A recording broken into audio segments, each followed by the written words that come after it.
Georgia's ruling party celebrated victory in parliamentary elections as opposition claimed the results were falsified. Bulgarians are heading to vote in the 7th general election in just over 3 years. Thousands in Lisbon took part in a demonstration against police violence after several nights of riots triggered by the death of a man shot and killed by police. Thousands of supporters of jailed far-right activist Tommy Robinson marched through London as anti-racism demonstrators mounted a nearby counter-protest.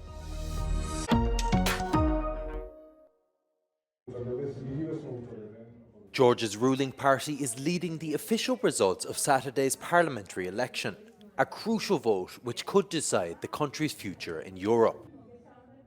The ruling Georgian Dream Party's leaders and supporters began celebrations in Tbilisi late on Saturday. However, their victory could be premature, as not all paper ballots and votes cast by Georgians abroad have been counted.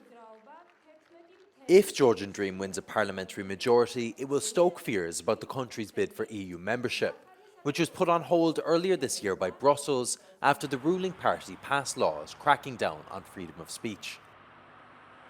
Georgia's opposition disputed results of the vote, saying they were falsified.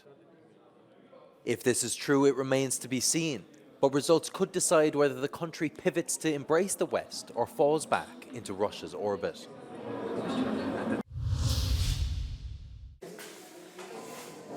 Bulgarians are voting in the 7th general election in just over 3 years, as their country faces growing political instability that could encourage the rise of pro-Russian and far-right sentiment. Only 2 of the 6 general elections since 2021 have produced an elected government. However, they both collapsed after trying to introduce reforms and cut remnants of the country's reliance on Russia. The latest vote held in June produced no clear winner, and the 7 factions elected were unable to put together a viable coalition. Observers suggest the coming vote will produce more of the same, with chances of an immediate end to the political stalemate low. Pollsters predict voter fatigue and disillusionment in the political system will result in a low turnout and fragmented parliament, where populist and pro-Russian groups could increase their representation.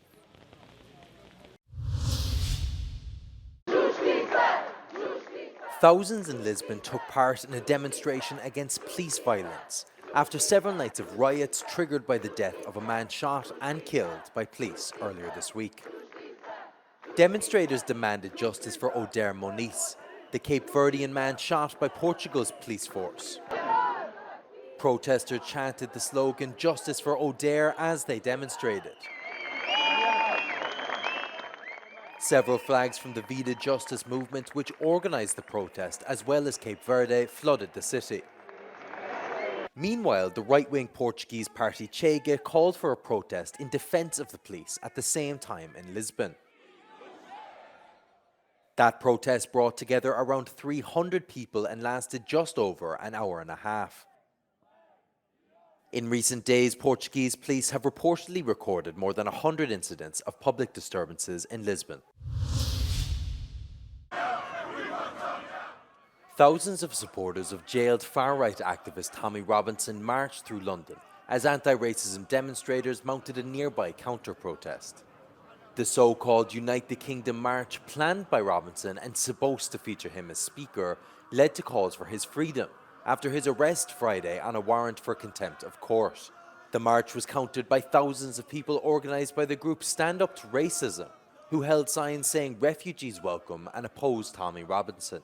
Robinson is the founder of the nationalist and anti-Islamist English Defence League and remains one of the most influential far-right figures in Britain. He's been blamed for stirring up protests that turned into a week of violent disorder across England and the north of Ireland after social media users falsely identified the suspect in a stabbing rampage that killed 3 young girls in the seaside community of Southport as an immigrant and a Muslim.